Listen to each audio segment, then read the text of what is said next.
जो 5 फुट मतलब रो to row distance रखते हैं, उसमें कल 4 साल 5 साल बाद मतलब सनलाइट की प्रॉब्लम तो होगी। नहीं, देखो वो आपके माइंड में एचडीपी है, एचडीपी के हिसाब से आप कह रहे हैं। एचडीपी में क्या होता है, पेड़ जो है वो 1 से 1.5 मीटर चौड़ा होता है, तो लाइन जो है इतनी चौड़ी हो जाती है, तो वो जब धूप इधर से आएगी पीछे बिल्कुल टहनी नहीं होती है, शाखा नहीं होती है, उस पर जब हम बनाते हैं तो एक कनाल में लगभग 220 प्लांट आते हैं, एक कनाल में लगभग 220 प्लांट आते हैं, और खर्चा जो है एक कनाल का 3.5 से 4 लाख रुपए आता है। ये इसलिए आता है क्योंकि इस टेक्निक में जैसे मैंने कहा कि ट्रेडिशनल से 16 गुना ज़्यादा, एचडीपी से 5.5-6 गुना ज़्यादा फल आता है, जिसकी वजह से इतने ज़्यादा सेब को होल्ड करने के लिए, उस वेट को उठाने के लिए उसका जो ट्रॉली सिस्टम है वो मजबूत होना चाहिए। और इसमें क्योंकि लाइन डबल आती है, लाइन डबल आती है, कितना रहता है इसमें? 5 फुट लाइन से लाइन और 5 फुट ही पौधे से पौधे की दूरी है। और तीसरे साल में इसमें 10 किलो एक प्लांट से क्रॉप आती है, चौथे साल में 20 किलो, पांचवें साल में 30 किलो और छठे साल में 40 किलो एक प्लांट से। तो आप लोग जो है एक बार ऑर्चर्ड को जो है आप लोग जरूर देखिए। लोग गाला मांगा होगा जी, हाँ, है ना जी, इन्होंने गाला मांगा जी, लेकिन इनको जो है ये मिल गया। जी सर, ये तो है कि जो मांगा वो नहीं दिया, जी, जो मांगा वो नहीं मिला है, सीधी सी बात है। लेकिन बेकार नहीं दिया है, जो मिला वो सबसे बढ़िया, जो मिला है वो मतलब फ्यूचर है, फूजी फ्यूचर है। अब जिसने दिया है वो मजबूरी में ही कुछ ना कुछ उसको हुआ होगा नीचे ऊपर प्लांट का, तो उसने दे दिया, लेकिन गंदा नहीं दिया है, मतलब नुकसान वाला नहीं दिया है।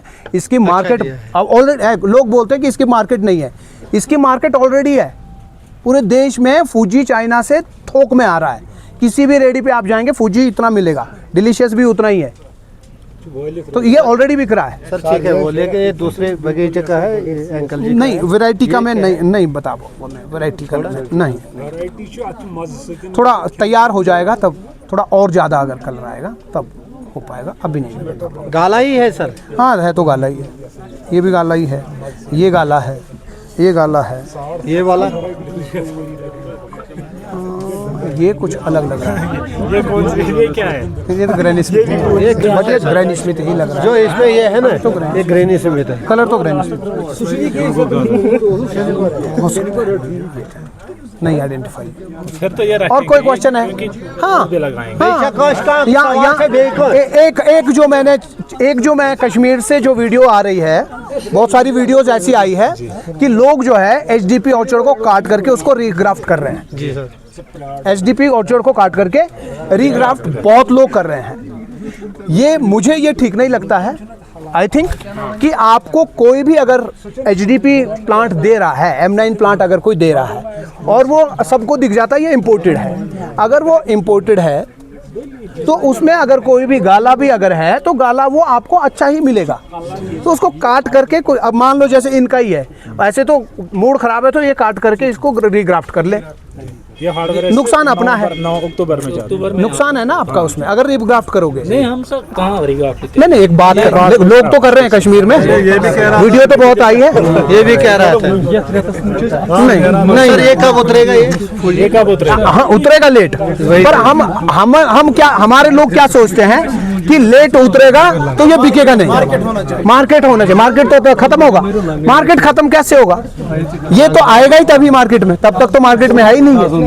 जैसे आजकल टाइडमैन आ रहा है तो टाइडमैन गाला का रेट थोड़ी तोड़ेगा, टाइडमैन आ रहा है ना जून में, ऐसे इसका नहीं टूटेगा। कलर और साइज इशू अक्सर बागों में है, उसके लिए क्या कर सकते हैं? देखो कलर की अगर हम बात करें तो कलर के लिए पहली चीज समर प्रूनिंग, जो ओवर ग्रोथ है उनको काटना। कब काटना? लेकिन टाइमली होना चाहिए। वो अगर फ्रूट देने वाला है तो आपको जो है वो सेब तुड़ान से 40 दिन पहले काटना, उसे पहले काटेंगे तो साइज छोटा हो जाएगा। कलर के लिए मैं बात करूं तो सनलाइट बढ़ेगी तो कलर तेजी से आएगा, पहला। दूसरा, आपको जो है नाइट्रोजन लगभग 40 दिन पहले बंद करना है, नीचे से बिल्कुल नहीं देना। फॉलियर में अगर हाँ जैसे 13-045 है, कम नाइट्रोजन है, एक आध स्प्रे हो, बाकी आपको फॉस्फोरस और पोटाश उसका आपको स्प्रे करना होता है कलर के लिए। तो बात साइज की आई, साइज जो है एकदम से नहीं हो पाएगा। अगर हमने पीछे की प्रैक्टिस सारी की है पहला बड थिनिंग आपने की है क्या, फ्रूट थिनिंग आपने की है क्या। फ्रूट थिनिंग अगर की है तो फिर साइज के ऊपर में असर होगा। और फिर उसके बाद फ्रूट डेवलपमेंट स्टेज में आपने प्लांट को जो है फूड सही से दिया है क्या, न्यूट्रिएंट आपने सही से दिए हैं क्या, वो ठीक। अब आपके पास ये है कि अगर आपके पास अभी भी 60 दिन बाकी है सेब तोड़ने के लिए, तो फिर आप जो है नाइट्रोजन का कोई फॉलियर एप्लीकेशन कर सकते हैं साइज को बढ़ाने। जून जुलाई सेशन जो है ना सर, हमारे यहाँ जो ट्रेडिशनल प्लांटर्स है सर, उनकी शाखों में वो जो बीमारी होती है वो पोटैटो टाइप बीमारी होती है, जो ऊपर से उसका वो होता है ना सर, वो तो ज्यादा दिखाई देता है। कौन सा? वो पोटैटो टाइप जो है ना वो शाखें होती है ना सर, जब उनको ऐसे करते हैं तो वो ऊपर खारिश जैसे, जी जी हाँ, पतला कागज जैसा निकलता है, कागज तो जैसा, फिर वो शाखें खत्म हो जाती है। वो पेपरी बार्क है जी सर, वो पेपरी बार्क है। Yes sir. देखो क्या है कि अगर कोई प्लांट स्ट्रेस में है, उस पे हमने ज्यादा फ्रूट ले लिए, ग्रोथ उसमें इतनी जैसी है, तो उसके ऊपर जो है बहुत सारे कीड़े हमला करते हैं, जिनमें एक स्केल भी है। स्केल जब उस पे ज्यादा बढ़ता है तो वो फिर बाद में पेपरी बार्क में कन्वर्ट हो जाता है। फिर तो पहला आपको जो है उसको ग्रोथ में डालना है, प्लांट को ग्रोथ में डालना है।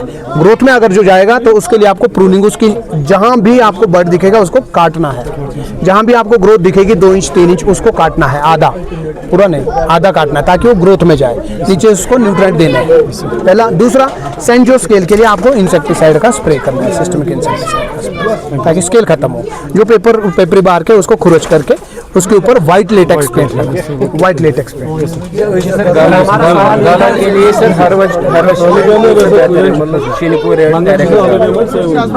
आई थिंक कि शिनिको रेड आपके यहाँ पे 5 अगस्त के आसपास में, शायद 5 से 10 अगस्त के आसपास में, नीचे 6000 के आसपास। सर कश्मीर में अभी जो हाई डेंसिटी है उसमें ट्रांसफॉर्मेशन करने के लिए हमें लगभग 20 साल अभी लग जाएंगे, कम से कम कश्मीर में। अभी हमारे पास जो है ट्रेडिशनल है, उसके लिए हम आज कर रहे हैं इस्तेमाल पाइक्लोबेट्रोजोल, जो हमारे लिए मतलब आमतौर हर कोई इस्तेमाल कर रहा है। उसके लिए हमारे कुछ डिमेरिट्स और मेरिट्स बता दीजिए जो हम इस्तेमाल कर रहे हैं आमतौर पर वेजिटेटिव ग्रोथ कंट्रोल करने के लिए और फ्रूट पे लाने के लिए, तो बता दीजिए। देखो, पेक्लोबुट्राजोल जो है वो वेजिटेटिव ग्रोथ कम करने के लिए और उसके ऊपर ताकि बर्ड फॉर्मेशन हो, प्लांट जो है एनर्जी को डाइवर्ट कर दे बर्ड फॉर्मेशन की तरफ, उसके लिए यूज होता है। अगर तो आप उसको वाइजली यूज कर रहे हैं, मतलब कि आपके प्लांट पे इस बार ग्रोथ आई और आपने उसको पेक्लोबुट्राजोल डाल करके उसको बर्ड फॉर्मेशन आपने उसमें करवा दी और ग्रोथ को रोकने में आप कामयाब हो गए, फिर तो वो ठीक है और अगली बार से आपको पेक्लोबुट्राजोल की जरूरत नहीं पड़ रही है, फिर वो ठीक है। लेकिन फिर आप उसको नीचे माल दे रहे हैं, फिर उसको ग्रोथ आप बगा रहे हैं, फिर अगले साल और पे डाल रहे हैं, वो गलत है। जैसे पीजीआर के लिए लोग करते हैं, जिस वक्त मौसम खराब होगा, है ना, और फ्रॉस्ट डैमेज होगा, उस वक्त अगर आप पीजीआर कर रहे हो सेटिंग के लिए तो वो ठीक है, क्योंकि सेटिंग होनी ही नहीं है, फिर पीजीआर से कुछ ना कुछ सेटिंग आपको मिलेगा। लेकिन आप हर साल ही कर रहे हैं, मौसम अच्छा है तब भी, तो वो प्लांट के लिए गलत है। इस्तेमाल करने के लिए वो जो बैंडिंग है ना सर, पेक्लोबुट्राजोल वो तो ग्रोथ का स्टेज जो होता है शुरुआती, फ्लावरिंग पेटल फॉल के बाद में, जिस वक्त ग्रोथ में जा रहा है उसी को रोकना है ना हमने, तो थोड़ा पेटल फॉल के आसपास जो है उसको शुरू किया जाए। सर प्लांटेशन मार्च में हुई है, आप बोलो बैंडिंग के बारे में, बैंडिंग इसी साल ठीक रहेगी या कुछ टाइम क्या ठीक है उसके लिए, बैंडिंग के लिए? स्फीयर प्लांट सर जिसका पहला साल होगा ना। देखो, बेंडिंग जो है, पहला तो यह है कि जो शब्द बेंडिंग है ये मुझे पसंद नहीं है, बेंडिंग शब्द ही गलत है, स्प्रेडिंग शब्द होना चाहिए। बेंडिंग नहीं करनी, स्प्रेडिंग करनी है। हमारा मकसद है कि जो ब्रांच निकली है ये, इसको ऐसे खोलना है, ऐसे खोल के यहाँ पे धूप जाएगी तो इधर से ब्रांचेस निकलेगी, ऐसे रहेगा तो यहाँ से धूप नहीं जाएगी, ब्रांचेस नहीं आएगी, यहाँ से ब्लाइंड वुड बनेगा। जितना ये ऊपर बढ़ेगा उतना यहाँ से ब्लाइंड वुड बढ़ेगा।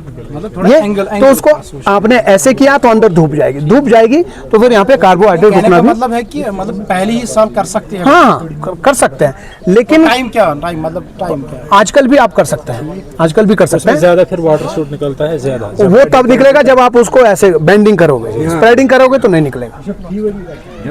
जब ऐसा करोगे तो यहाँ जो है वो रुक जाते हैं न्यूट्रिएंट्स, फिर यहाँ से वो शूट निकलते हैं। ऐसा करोगे, जब इसको ऐसे रखोगे तो यहाँ से शूट नहीं निकलेंगे। मतलब आपको बेंडिंग नहीं करनी, बेंडिंग शब्द ही भूल जाओ। से कम ना 90 डिग्री से थोड़ा हॉरिजॉन्टल से थोड़ा ऊपर, जहाँ पे वो पहाड़ी मिल रही है ना उधर वाली 75 उसके पास उस तरफ को नहीं चाहिए। मार्च में लगाए हैं अक्सर 2-3 घर वाले इधर है जिन्होंने पेड़ लगाए मार्च में, ये M9 की, लेकिन आज तक उनकी ग्रोथ सिर्फ 2-3 इंच है, बस उससे ग्रोथ नहीं हो रही। हाँ, उसके लिए आप जो है नीचे सॉइल एप्लीकेशन में नाइट्रोजन वाले कोई फर्टिलाइजर और ऊपर जो है फॉलियर एप्लीकेशन भी आप एवरी 7 डेज में 19-19-19 का एक, और उसके बाद फिर 4-5 दिन बाद 6 दिन बाद आप